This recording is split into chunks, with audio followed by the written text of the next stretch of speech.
दोस्तों, क्या आपने कभी ये सोचा है कि ब्लैक होल में कोई इंसान इसके अंदर गिर जाए? मान लेते हैं कि आप एक दिन सुनसान अंतरिक्ष की सैर पर हैं और हमारे रहने के लिए एक नए ग्रह की तलाश में हो, लेकिन अचानक से आपका सामना होता है अंतरिक्ष के एक दानव से, यानी ब्लैक होल के साथ, और वो आपके शरीर को धीरे धीरे करके निगलने लगता है। उसके बाद क्या आपके बच पाने की कोई संभावना होगी, या आप इस दानव से बाहर कैसे निकल पाओगे? क्या यहाँ से दूसरी दुनिया का कोई शॉर्टकट निकलेगा? तो गाइज, आप अपनी कमर कस के बैठ जाओ, क्योंकि मैं आपको ले चलता हूँ ब्लैक होल की एकदम अंधेरी दुनिया में।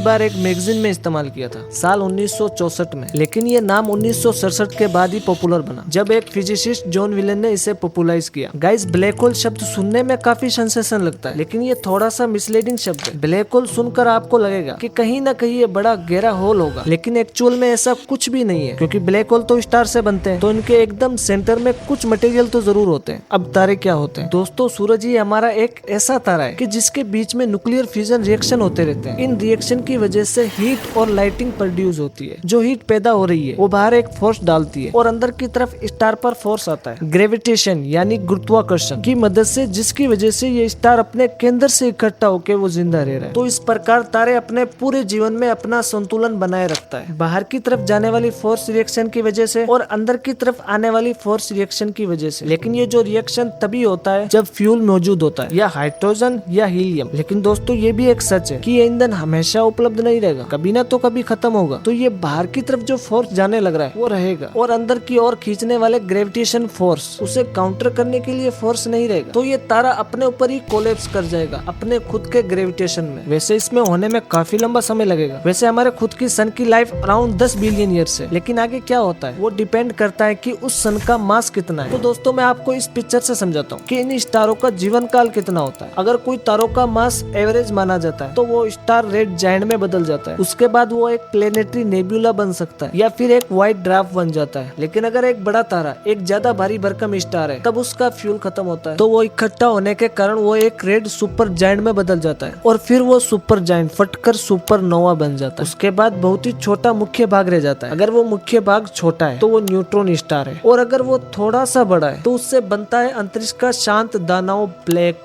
होल। तो दोस्तों, ब्लैक होल एक ऐसा जायंट है जो हर एक चीज यहाँ तक कि लाइट की स्पीड होने की वजह से भी ये लाइट को भी अपने अंदर समा लेता है, क्योंकि वहाँ पर टाइम बहुत ही स्लो हो जाता है। सरल भाषा में समझे तो ये एक ऐसा भूखा दानव है जो अपने ग्रह, तारे, प्लेनेट, चांद, यहाँ तक कि हमारे पूरे सौर मंडल को भी निगल सकता है। और इन सब को खाने के बाद ये डकार भी नहीं मारेगा, क्योंकि ब्लैक होल के अंदर हर चीज तो जाती है लेकिन बाहर कभी नहीं आती। इसलिए ब्लैक होल का कोई कलर नहीं होता। इनफैक्ट इसमें से कोई भी रोशनी बाहर नहीं आती, क्योंकि यहाँ पूरी तरह से अंधेरा ही अंधेरा है, कंप्लीट डार्कनेस। लेकिन अब बात करते हैं कि ये दानव यानी ब्लैक होल अगर हमारे सौर मंडल या हमारा प्यारा सा प्लेनेट अर्थ की तरफ आ जाए तो हमारे साथ क्या होगा? वैसे तो हमारे यूनिवर्स में बहुत ही ब्लैक होल मौजूद है, लेकिन हमारे अर्थ से काफी ज्यादा दूरी पर है। परंतु कोई पिद्दू सा ब्लैक होल हमारे अर्थ या सौर मंडल में बन जाता है तो धीरे धीरे करके आसपास के सारे प्लेनेट को निगल लेगा। सरल भाषा में समझाऊं तो अगर कोई ब्लैक होल हमारी पृथ्वी के नजदीक होता है तो फिर हमारे अर्थ की पूरी सभ्यता के कोई भी चांस नहीं होंगे बचने, क्योंकि पृथ्वी बचेगी तो फिर सभ्यता रहेगी ना। अगर पृथ्वी नहीं रहेगी तो सभ्यता कहाँ से होगी? क्योंकि पृथ्वी की चांस नहीं है बचने के, तो फिर हमारे कहाँ से होंगे? एनीवेज, कुछ लोगों को लगता है कि ब्लैक होल कोई छोटा सा होल है, तो उन्हीं लोगों को बता दूं कि ब्लैक होल का साइज इतना बड़ा होता है, इतना बड़ा कि आप इसे इमेजिन भी नहीं कर सकते। क्योंकि आप पहले इस तस्वीर को देखो, इसका नाम है T1618, ये ब्लैक होल का नाम है, और ये दुनिया का नहीं यानी पूरी यूनिवर्स का सबसे बड़ा ब्लैक होल है जो हमने और साइंटिस्टों ने खोजा। जिसके केंद्र की बात की जाए तो ये अकेला ब्लैक होल 66 अरब सूरज के बराबर है, और ये जो आपको छोटा सा पॉइंट दिख रहा है वो है हमारी पृथ्वी, और ये इस ब्लैक होल के टोटल साइज के फोटो के एक पिक्सल से भी ज्यादा छोटा है। लेकिन इसका मतलब ये नहीं है कि यूनिवर्स के सारे ब्लैक होल इतने ही बड़े होते हैं। कुछ ब्लैक होल छोटे भी होते हैं, जो मैंने कुछ ही देर पहले बताया। लेकिन मैंने ये भी कहा था कि इसका साइज मैटर नहीं करता, क्योंकि इनके अंदर बड़ी ही पावरफुल ग्रेविटी होती है। ये मैटर नहीं करता कि ब्लैक होल बड़ा है या छोटा, क्योंकि इनकी ग्रेविटी इतनी दमदार होती है कि वो समय को स्लो भी कर सकती है और अपने अंदर समय को रोक भी सकती है। मतलब कोई भी प्लेनेट अगर ब्लैक होल के नजदीक आता जाएगा, उस प्लेनेट पर समय धीरे धीरे स्लो होता जाएगा, और जब कोई ऑब्जेक्ट, कोई प्लेनेट या कोई भी चीज ब्लैक होल के अंदर चली जाएगी, तब वहाँ पे समय का नाम का कोई भी शब्द एग्जिट भी नहीं करेगा। इवन बहुत सारी जगह पर तो ये भी मेंशन है कि ब्लैक होल के अंदर कोई भी फिजिक्स के नियम भी काम नहीं करते, क्योंकि फिजिक्स के नियम हमने उन्हीं चीजों को देखकर बनाए हैं जिन्हें हम समझ पाते हैं। इनफैक्ट जब कोई ब्लैक होल के अंदर गया ही नहीं है तो ब्लैक होल के अंदर क्या होता होगा वो किसे पता, क्योंकि ब्लैक होल के अंदर कोई भी फिजिक्स के नियम या लॉ लागू नहीं होते। ये आज भी दुनिया की सबसे बड़ी मिस्ट्री बन के रह गई है।